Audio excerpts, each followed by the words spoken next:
Now, here's an interesting thought. As much as we talk about doing right by others and by ourselves and putting on this face of ethics and prosperity onto the world as if we are inherently and eternally charitable and good-natured, when in reality that is not always true. There are times when we may have it slightly inverted. We're so fixated on protecting the innocent from these monstrous forces of oppression, of predation, of exploitation, but we never consider that we could also commit such sins and we could also be the perpetrators. There may be a point when we have to protect others from ourselves.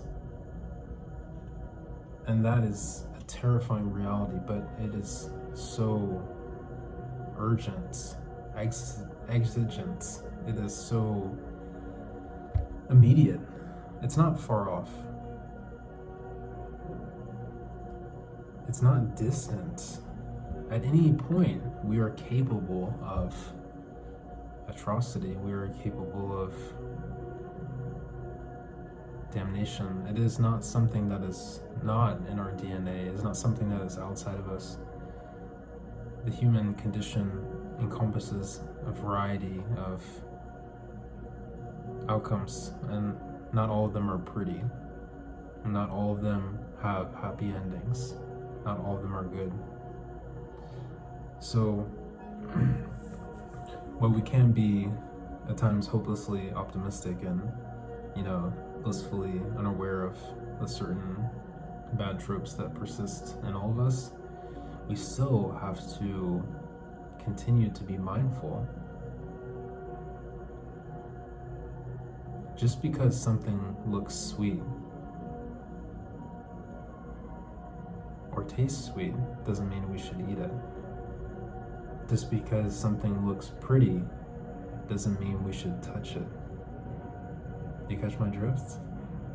So, this idea of temptation is so close to what it means to be alive, to constantly be pulled in different directions. And some of those directions are playful and fun and oftentimes very lighthearted.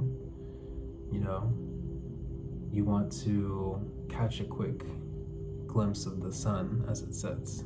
You want to take one more cookie out of the cookie jar, just one more, You want to perhaps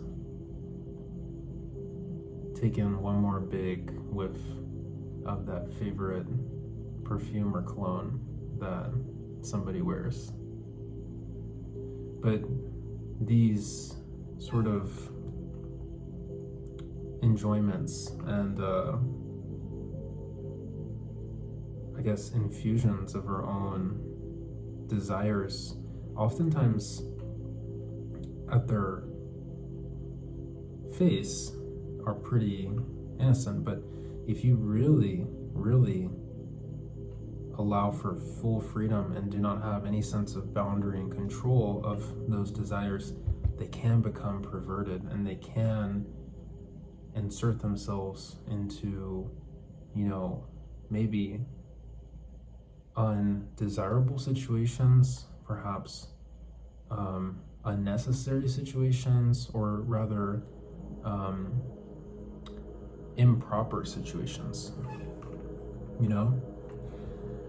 So there are cases where, especially with other people, that you may have a power dynamic, you may have a certain,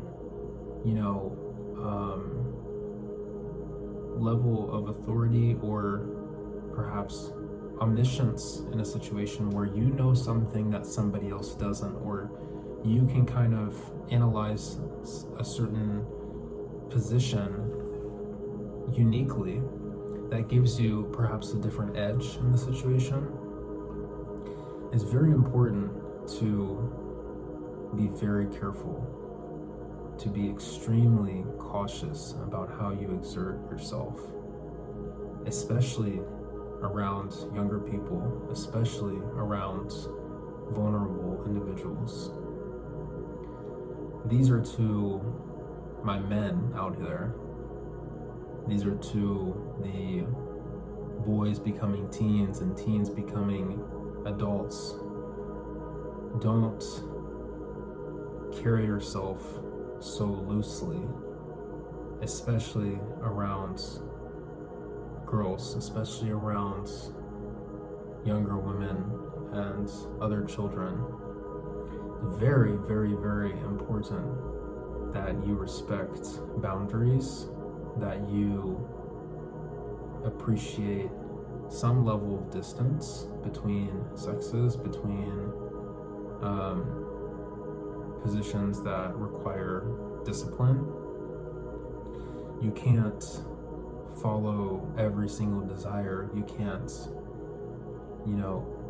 throw yourself into the winds, out of folly, out of, pure lust and, primal urge. So the best way I can say that in simple words is think before you act. Think carefully, think slowly. Do not rush decisions that involve other people. Do not rush decisions that will put you in a position of power that you're not ready for, that fundamentally that you are not ready for. Or tread very carefully amongst situations where you are working with somebody that's more vulnerable than you both. If you are respected, if you are dignified, if you have integrity, if people look up to you, then don't throw that away. Don't take that lightly, because that does mean something. And people may trust you, people may test you, people may put themselves on purpose in a vulnerable position just to see how you'll react. In some cases, perhaps to try to grab your attention, to try to, pull you away from this position of power, perhaps, or authority, back down to a more,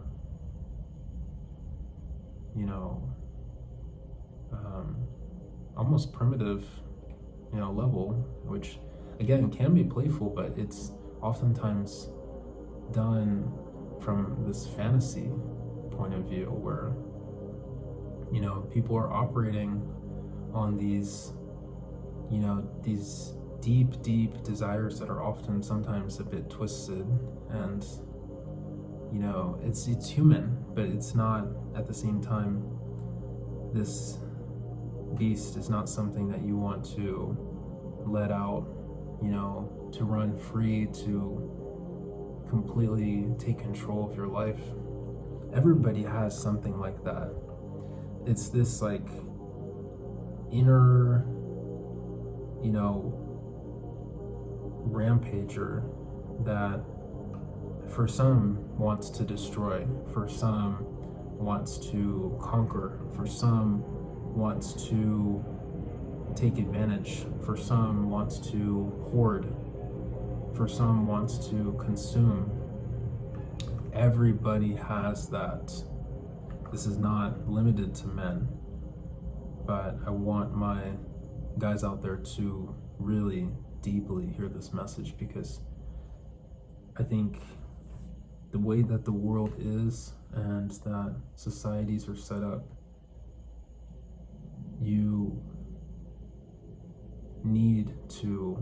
be very, very careful. And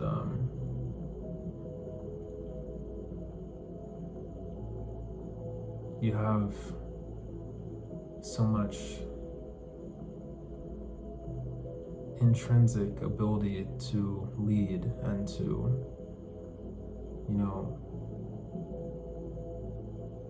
convene, to bring people together, to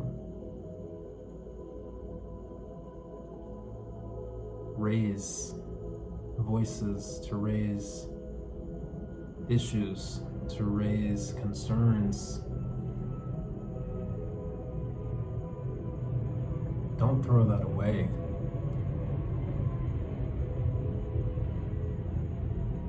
You saw a shiny object, you had to touch it, you couldn't keep your hands away. Come on, are you kidding me? Are you a crow? So,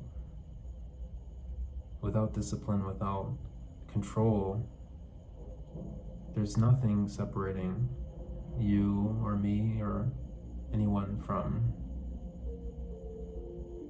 a pure animalistic husk that operates purely on satisfying their most instant desire without a second thought, without proper consideration of the person in front of them.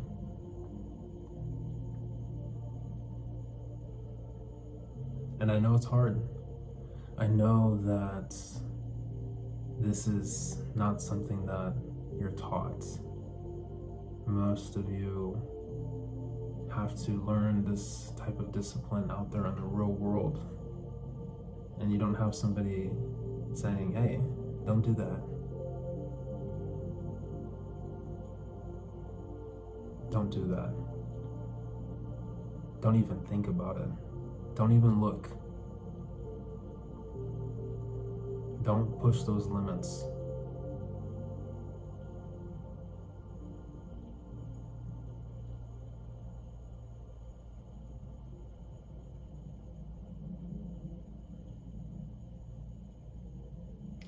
So these fantasies that might exist is not something to be ashamed about. It's not something to, feel disgust from necessarily, because this is an element of what it is to be human. Minds are dynamic and fluid, and there's a billion thoughts probably a day that, fire and trigger and, connections formed, and these patterns that have somehow penetrated our mind so deeply that are formed very early on.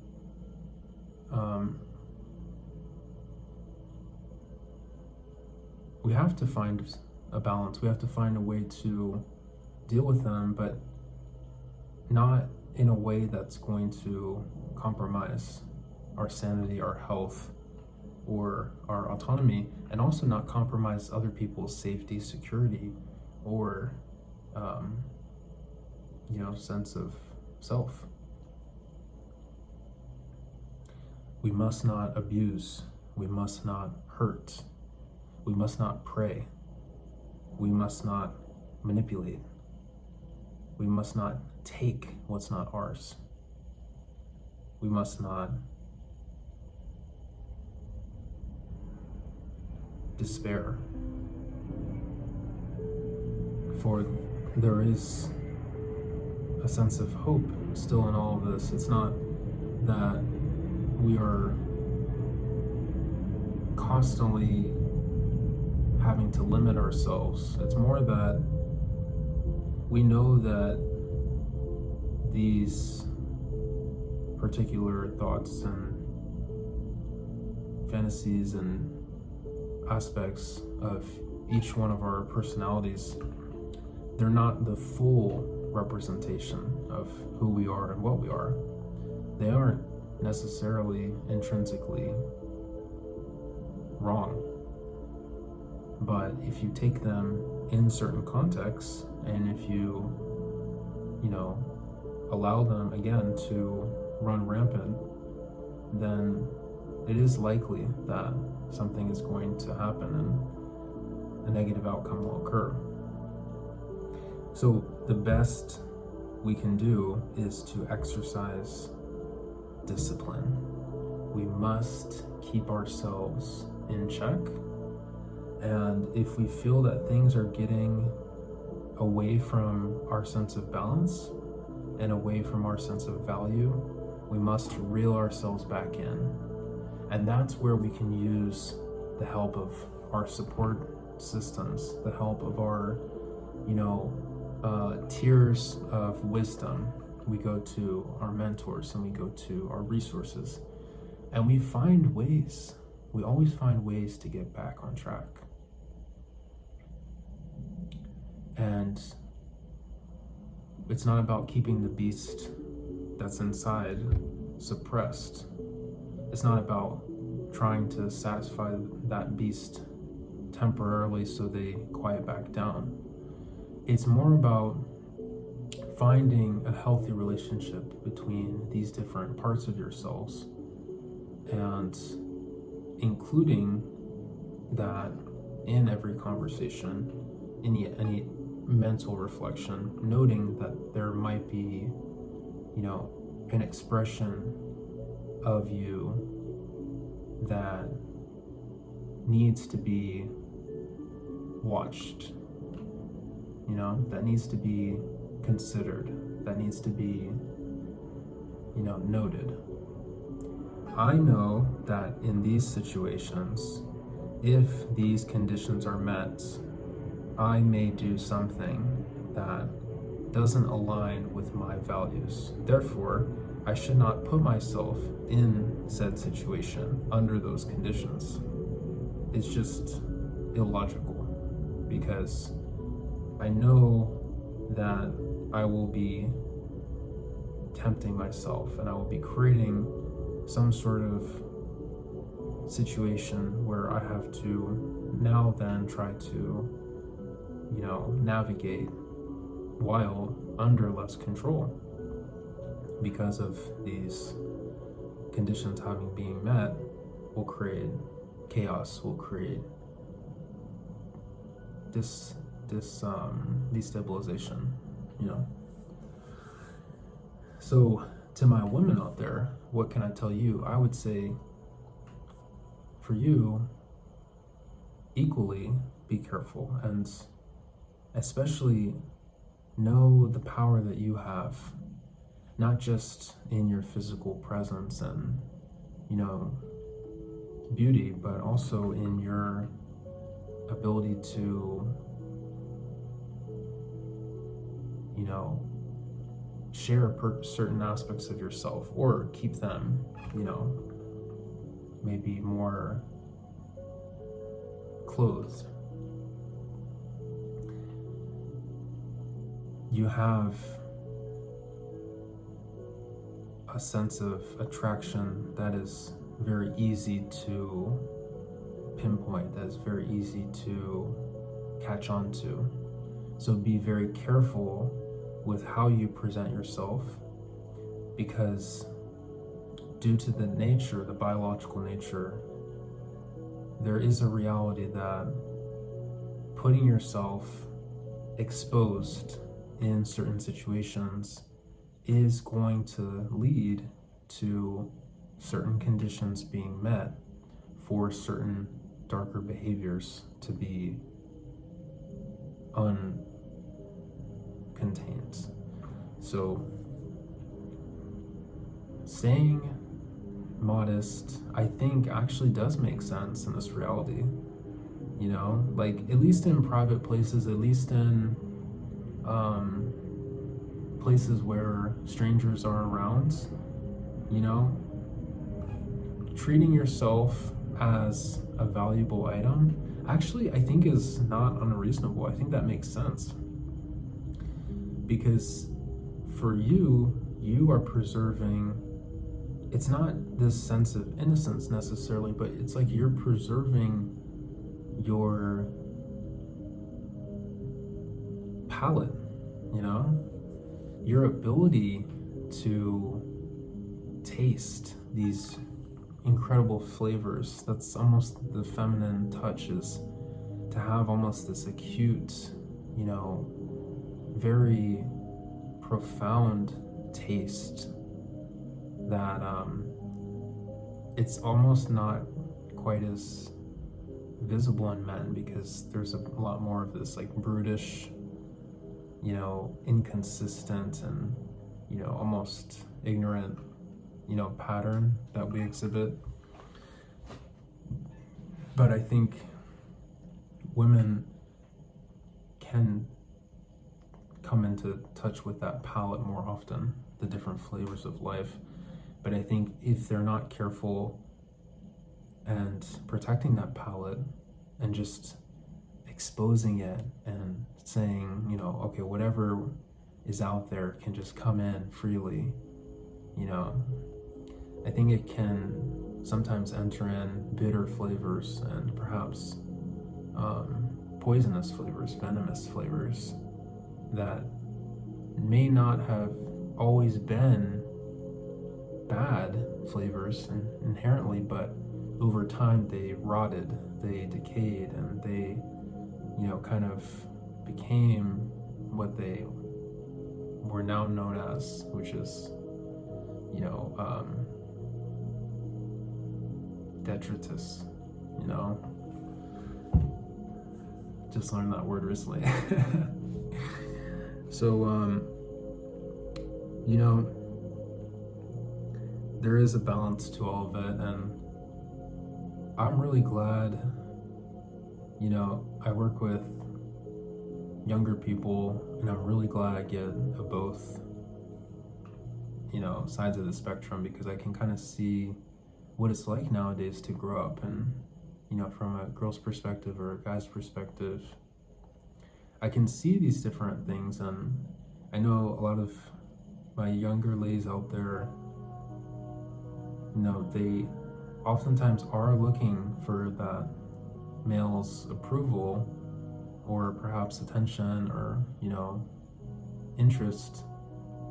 But I just would strongly suggest to be very aware of those little nuances, you know. Be very aware of which types of people you are allowing to peek at you, which types of people you are allowing access to your life, and make sure they are incredibly trustworthy and, you know, have the best intentions, because, you know, on either end of it, there's just such an importance about protecting your mind, protecting your body, protecting your soul. And I believe in all aspects of that, all layers, you know.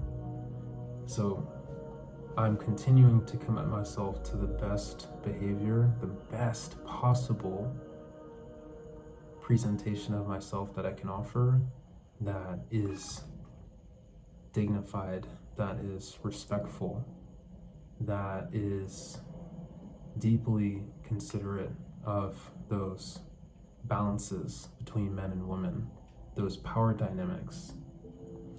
The need for me as an older male to be very, very disciplined, to be very careful around, you know, different ages, around, you know,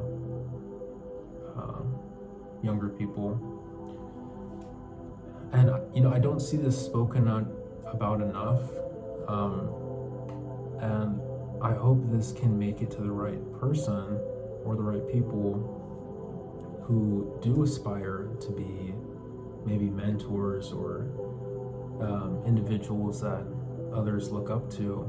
You can be that, but it does take a continued, you know, rebalancing and, you know, prioritization of principles, values, ethics, you know, These aren't just purely, you know, intrinsic to the mind.